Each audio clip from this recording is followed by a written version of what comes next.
Hello friends, welcome back to my YouTube channel study art hub. So friends, आज मैं आपके साथ discuss करने वाली हूँ दक्षिणी शैली के बारे में। लाइक आर्ट के पर्पज से जो इम्पोर्टेंट चैप्टर है Bijapur, Ahmednagar and Golconda. Okay, in future जब भी आप मेरा वीडियोस देख रहे होंगे as a sequence prehistoric से लेकर मुगल, राजस्थानी, पहाड़ी, कंपनी स्कूल, बंगाल स्कूल तक के सारे वीडियोज देखने के लिए आप विजिट कीजिएगा। प्लेलिस्ट का नेम है माई इंपॉर्टेंट नोट्स। यहाँ पर आपको सारे ही वीडियोज मिल जाएंगे chapter wise. Okay, so start करते हैं दक्षिणी शैली।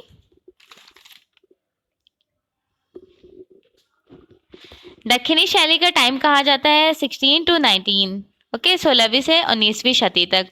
सेकंड और किस नेम से जाना जाता है, तो इसे सौभाग्य कला के नेम से भी जाना जाता है। बहमनी साम्राज्य की स्थापना हुई थी। नदी था उत्तर में नर्मदा नदी और दक्षिण में तुंगभद्रा। तो इसको समझने का सबसे आसान तरीका है, समझिए कि ये रिवर है। ओके, ये नदी है।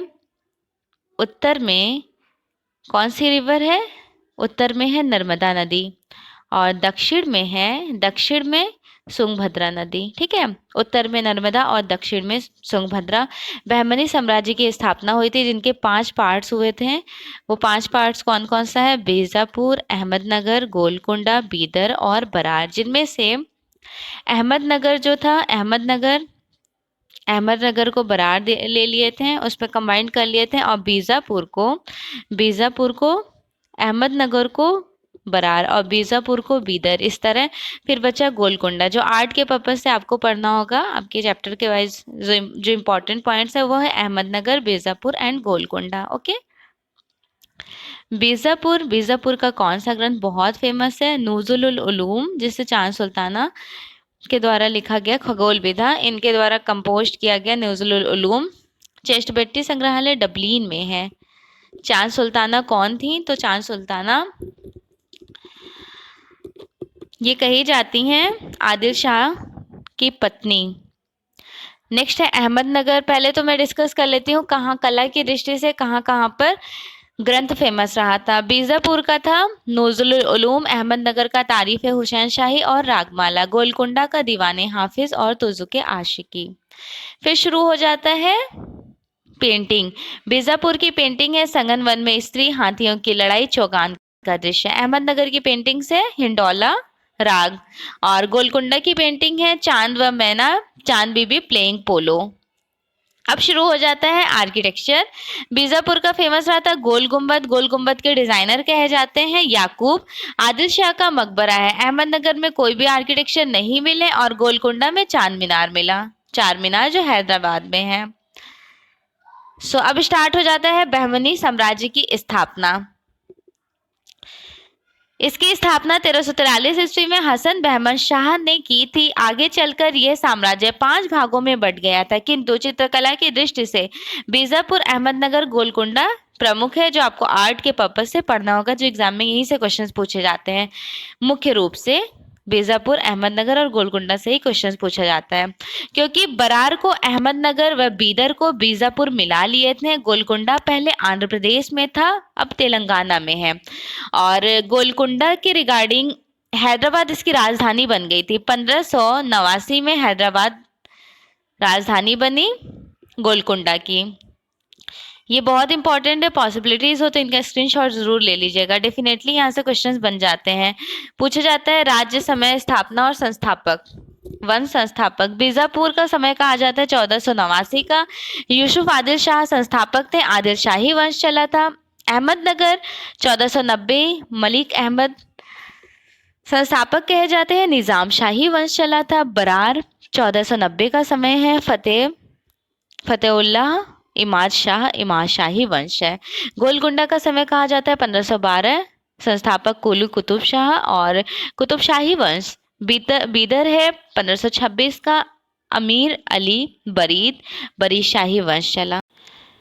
This point is one of the most important point, क्योंकि एग्जाम में काफी बार यहाँ से क्वेश्चन पूछे जा चुके हैं कि महमूद गवां का मदरसा कहाँ पर है, तो ये है बीदर में। ओके। महमूद गवाह का मदरसा बीदर में है। सो अब स्टार्ट होता है अहमदनगर। अहमदनगर के बारे में ब्रीफ एक्सप्लेन करूंगी, देन बीजापुर, उसके बाद गोलकुंडा। अहमदनगर का समय कहा जाता है 1490 महाराष्ट्र, जैसे बीजापुर का समय कहा जाता था 1489। बीजापुर कहाँ है? तो बीजापुर था कर्नाटक में, अहमदनगर है महाराष्ट्र में, और गोलकुंडा तेलंगाना हैदराबाद। अहमदनगर के रिगार्डिंग अभी डिस्कस कर लेते हैं। महाराष्ट्र की स्थापना निज़ाम शाही मलिक शाद अहमद निज़ाम शाह के पुत्र मुर्तजा अत्यंत कला प्रेमी शासक कहे जाते हैं। हुसैन निज़ाम शाह की तारीफ हुसैन शाही काव्य को चित्रित किए थे। इनके लेखक ज़ियाउद्दीन कहे जाते हैं। इस पर मालवा में चित्रित नियामतनामा का प्रभाव पड़ा। वर्तमान में यह ग्रंथ एग्जिबिट है इतिहास संशोधन संग्रहालय पुणे में। देखिए ये जो ग्रंथ है तारीफ हुसैन शाही के बारे में बताया जा रहा है कि इस पर मालवा का चित्रित नियामतनामा का प्रभाव है। नियामतनामा एक्चुअल में क्या है? तो ये पाक शास्त्र से संबंधित है। इसकी स्टोरी ये रही थी, नादिर शाह के पिता थे गयासुद्दीन खिलजी के पकवानों का वर्णन किया गया है। उनको कुकिंग मतलब डिशेस का बहुत शौक था, तो उन्होंने अपने पकवानों का इस ग्रंथ में वर्णन किया। पाक शास्त्र के नेम से जाना जाता है। ओके। अब प्रेजेंट टाइम ये एग्जिबिट है इंडिया ऑफिस लाइब्रेरी लंदन में एग्जिबिट है। इसका समय कहा जाता है 1503 से 1505 तक में ये चित्रित किया गया था मांडू में नियामतनामा। इसका इफेक्ट दिखाई देता है तारीफ हुसैन शाही काव्य ग्रंथ पर। और प्रेजेंट टाइम तारीफ हुसैन शाही एग्जिबिट है इतिहास संशोधन लाइब्रेरी, और नियामतनामा एग्जिबिट है इंडिया ऑफिस लाइब्रेरी लंदन में। 1591 से 95 के बीच में अहमदनगर में हिंडोला राग महत्वपूर्ण रहा था। देखिए नियामतनामा के बारे में मैंने एक्सप्लेन तो यहाँ ज़रूर कर दिया, लेकिन आपने अगर मेरा प्रीवियस वीडियोज़ नहीं देखा है, लाइक अपभ्रंश शैली जो मांडू में कल्पसूत्र फेमस रहा था, तो ज़रूर देख लीजिएगा। अपभ्रंश शैली का जो पार्ट 3 है उसमें मैंने इनके बारे में एक्सप्लेन किया है, मध्य प्रदेश का कल्पसूत्र और नियामतनामा के बारे में। नेक्स्ट पॉइंट देखिए, 1601 का समय क्यों इम्पोर्टेंट होता है? 1601 में अकबर ने अहमदनगर को अपने साम्राज्य में मिला लिए थे। हिंडोला राग मेवाड़ व अहमदनगर में चित्रित किया गया था। हिंडोला रागिनी बूंदी शैली में चित्रित किया गया। देखिए हिंडोला राग जो है वो अहमदनगर में तो चित्रित किया ही किया गया, मेवाड़ में भी किया गया। मेवाड़ किसका पार्ट है? तो ये राजस्थानी शैली के 4 पार्ट्स थे ना, मेवाड़, मारवाड़, हड़ंती और डुंडार। तो मेवाड़ के बारे में जिक्र किया जा रहा है कि मेवाड़ में हिंडोला राग चित्रित हुआ था। इवन अहमदनगर में भी चित्रित किया गया। पूछा जाए कि हिंडोला रागिनी कहाँ पर चित्रित हुई थी, तो ये तो बूंदी शैली का है। पेंटिंग्स देखिए, पेंटिंग्स बहुत इंपॉर्टेंट है। हिंडोला राग, बसंत राग, रागिनी, पट हंसिका। कैरेक्टरिस्टिक ऑफ अहमदनगर का कैरेक्टरिस्टिक देखिए, क्षितिज ऊंचा गोलाकार भवन बना हुआ होता था। स्त्री आकृति लंबी बनाई जाती थी। यहाँ के कला राजपूत बीजापुर के कला को प्रभावित किया। यहाँ का कला किसे प्रभावित किया? बीजापुर की कला को प्रभावित किए। अब डिस्कस कर लेते हैं बीजापुर के बारे में। बीजापुर का टाइम कहा जाता है 1489 का, जिस तरह से अहमदनगर का समय था 1490 का। बीजापुर के संस्थापक हैं आदिल शाह और अहमदनगर के संस्थापक थे निजाम शाही अहमद। आदिल शाह की पत्नी बेगम चांद सुल्ताना विदुषी कला पारखी कही जाती हैं। इनके राज्यकाल में 1570 ईस्वी में खगोल विधा का ग्रंथ नुज़ुलुल उलूम चित्रित किया गया था, जिसे कहते हैं तारों का विज्ञान व विज्ञान का सितारा। ये लिखा भी गया एवं चित्रित भी किया गया। वर्तमान में यह चेस्ट बेट्टी संग्रहालय डबलिन में है। एट द प्रेजेंट टाइम कहाँ पर है? चेस्ट बेट्टी संग्रहालय डबलिन में। इसमें 876 पेंटिंग्स है, 144 नक्शे हैं। बीजापुर मुगल शैली से प्रभावित थे, क्योंकि फर्रुख बेग नामक कलाकार जो हैं वो बीजापुर आते हैं। इनको फर्रुख बेग वैसे तो फेमस रहते हैं मुगल शैली में, इन्होंने अकबर के टाइम में तो काम किया ही किया, लेकिन जहांगीर के टाइम ड्यूरेशन के प्रमुख कलाकार हैं फर्रुख बेग। तो जहांगीर ने फर्रुख बेग को बीजापुर भेजे थे, क्यों भेजे थे? आदिल शाह का पोर्ट्रेट बनाने के लिए। तो फर्रुख बेग नामक कलाकार ने इब्राहिम आदिल शाह का पोर्ट्रेट बनाया, शबीह बनाई थी। फर्रुख बेग को जहांगीर ने भेजा था बीजापुर में। फर्रुख बेग बेसिकली अच्छे पोर्ट्रेट के लिए फेमस कहे जाते हैं। और वैसे पर्टिकुलर बात किया जाए मुगल एज में, जहांगीर के समय में जो छवि चित्रकार हैं वो हैं बिशन दास। ये पॉइंट भी याद रखिएगा, पूछा जाता है कि मुगल एज के छवि चित्रकार कौन है? बिशन दास हैं। बीजापुर शैली को सबसे ज्यादा सर्वाधिक उन्नति मिली थी इब्राहिम आदिल शाह द्वितीय के समय में। इब्राहिम आदिल शाह क्या थे? तो इब्राहिम आदिल शाह लेखक व कवि कहे जाते हैं। इन्होंने नवरत्न नामक पुस्तक भी लिखी। इनके समय में गुजराती एवं राजस्थानी के अनेक रागमाला चित्रित किए गए, क्योंकि इनकी रुचि कला में रही थी। पेंटिंग देखिए, बहुत इंपॉर्टेंट पेंटिंग है रिगार्डिंग टू बीजापुर। धारा के पास बैठी योगिनी, संघन वन में खड़ी लड़की स्त्री, हाथियों की लड़ाई और चौगान पोलो के दृश्य चित्र। These three painting one of the most important, ठीक है, इम्पॉर्टेंट पेंटिंग्स है, इनको नोट डाउन कर लें, याद भी रखिएगा। फिर आ जाता है श्री राम, गौरी, रागिनी। सुल्तान अब्दुल्लाह कुतुब शाह का सभी राष्ट्रीय संग्रहालय नई दिल्ली में है। इब्राहिम आदिल शाह का जो पोर्ट्रेट बनाया गया है वो ब्रिटिश संग्रहालय लंदन और Prince of Wales museum Mumbai, ये दोनों बहुत इंपॉर्टेंट पेंटिंग कही जाएंगी। देखिए यहाँ पे चेहरे कैसे बनाए गए थे, चमकदार ब्राइट चेहरे बनाए थे। एक चश्म चेहरे देखने को मिलते हैं। एक चश्म चेहरे मुगल, राजस्थानी, पहाड़ी और दक्षिणी शैली। पृष्ठभूमि हरी तान वाली ग्रीन बैकग्राउंड बनाए गए थे। अग्रभूमि में दक्षिणी भारतीय कालीन, कारपेट सादृश्य फूलों के चित्र का अंकन भी देखने को मिलता है। सब इम्पोर्टेंट पॉइंट्स, कुछ महत्वपूर्ण तथ्य हैं, जैसे बीजापुर में गोल गुंबद है। याकूब इसके वास्तुकार कहे जाते हैं, डिजाइनर। और यह जो है एक मकबरा है, किसका मकबरा है? आदिल शाह का मकबरा है, आदिल शाह का मकबरा। ओके, नेक्स्ट है तुजुके जहांगीरी में वर्णन है कि इब्राहिम आदिल शाह के पास सभी बनवाकर भेजी गई थी। इस शैली पर मोहम्मद आदिल शाह के समय में वेस्टर्न इफेक्ट दिखाई देता है, 3 डायमेंशनल इफेक्ट, और वेस्टर्न इफेक्ट भी लाइट एंड शेड को कैप्चर किया गया था। नेक्स्ट है गोलकुंडा। गोलकुंडा इसका समय कहा जाता है 1512, आंध्र प्रदेश तेलंगाना, और इसकी राजधानी जो हो गई थी हैदराबाद हुई थी, वो हुई है 1589 में। विजयनगर के पतन के सर्वाधिक लाभ इसी को प्राप्त होते हैं। यहाँ के राजा ईरानी वंश के थे। इब्राहिम कुतुब शाह कुली कुतुब शाह के पुत्र कहे जाते हैं। इसे चित्रकला के क्षेत्र में गोलकुंडा का वास्तविक संस्थापक माना जाता है। मोहम्मद कुली कुतुब शाह अपनी पत्नी भागमती के सम्मान में इन्होंने नई राजधानी बसाई, जिसे हैदराबाद के नाम से जाना जाता है। 1589 ईस्वी में हैदराबाद नई राजधानी बनी। अंतिम कुतुब शाही राजा अबुल हसन कहे जाते हैं, जिसे तानाशाह नाम से जाना जाता था।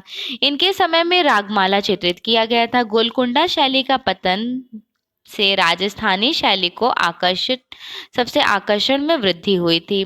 गोलकुंडा में 1610 से 1620 में यहाँ पर दीवाने हाफिज चित्रित हुआ। जिस तरह बीजापुर में 1570 में नुज़ुल उलूम चित्रित हुआ, अहमदनगर में तारीफ हुसैन शाही, उसी तरह से यहाँ पे जो ग्रंथ चित्रित हुआ गोलकुंडा में वो था दीवाने हाफिज। 1610 से 1620 का समय कहा जाता है। बहुत इंपॉर्टेंट ग्रंथ है। कुछ इंपॉर्टेंट पेंटिंग्स देखिए गोलकुंडा की। मैना वेस्त्री चेष्टवृत्ति संग्रहालय डबलिन में है, one of the most important painting कही जाती है। 1795 में बनाया गया था चांद बीबी प्लेइंग पोलो। चांद बीबी पोलो खेलते हुए एट द प्रेजेंट टाइम है राष्ट्रीय संग्रहालय नई दिल्ली में। ये वाला भी इंपॉर्टेंट है, बहुत इंपॉर्टेंट पेंटिंग है ये दोनों पेंटिंग्स। इसमें क्या दिखाया गया है चांद बीबी प्लेइंग पोलो में? तो यहाँ पर 4 अलग अलग रंगों के घोड़ों को सवार दिखाया गया, वह पड़ोस में एक अन्य महिला खड़ी हुई दिखाई गई है। नेक्स्ट है गोलकुंडा के पतन के पश्चात मीर निजाम अली खान असफ जहां ने हैदराबाद को स्वतंत्र घोषित किया और एक नई शैली का सूत्रपात किए। 1793 ईस्वी में तुजुके आशिफी नामक ग्रंथ चित्रित किया गया था। मीर निजाम अली खान के दरबार में चित्रकार जो रहे थे वो थे राम वेंकट चलन। हैदराबाद पर गोलकुंडा का प्रभाव था। हैदराबाद पर गोलकुंडा का प्रभाव क्यों था? क्योंकि पहले तो गोलकुंडा था ना, जो 1589 में हैदराबाद राजधानी बन गई। हैदराबाद में ब्रिटिश प्रभाव के कारण कांच पर चित्रण भी किया गया था। यहाँ की फेमस पेंटिंग है हैदराबाद की नृत्यांगनाएं, नर्तकियां जिन्हें नृत्यांगनाएं कहते हैं, हजरत निजामुद्दीन औलिया व अमीर खुसरो दूती द्वारा वधु का मार्गदर्शन। गोलकुंडा की कैरेक्टरिस्टिक देखिए, विशेषताएं क्या क्या रही थी।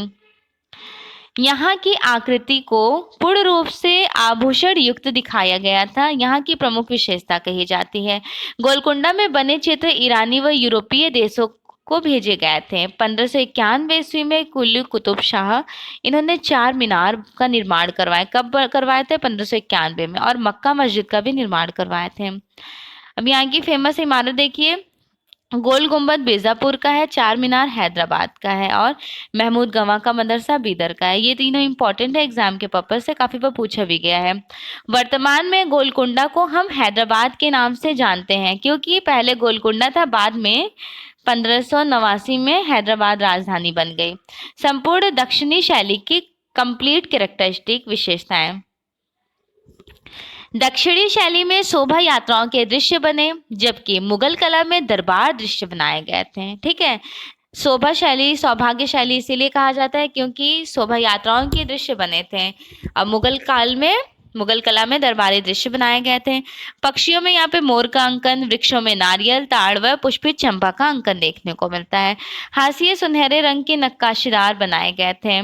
भवन श्वेत मीनार नुमा बनाई गई थी, जो श्वेत पंचकारी की गई। आकाश में रंग बिरंगे बादल, पुष्पित क्यारियां बनाई गई। पृष्ठभूमि हल्की नीली व पीले रंग की दिखाई गई थी। मानवकृतियां लंबी बनाई गई थी। चेहरे एक चश्मे बनाए गए थे। स्त्रियों के माथे ढलवा थोड़े बनाए थे, छोटे और ढलवा बनाए गए थे, छोटे और ढलवा, और चेहरे हंसमुख बनाए गए थे, स्माइली फेस में। दक्षिणी शैली पर विजयनगर के भित्ति चित्र का प्रभाव था। दक्षिणी शैली पर विजयनगर का भित्ति चित्र का एक इन्फ्लुएंशियल रिफ्लेक्शन दिखाई देता है। ठीक, यह शैली पूर्ववर्ती स्थानीय कला तत्वों के साथ ईरानी, तुर्की की इस्लामिक कला व उसके तत्वों को समाहित किए गए हैं।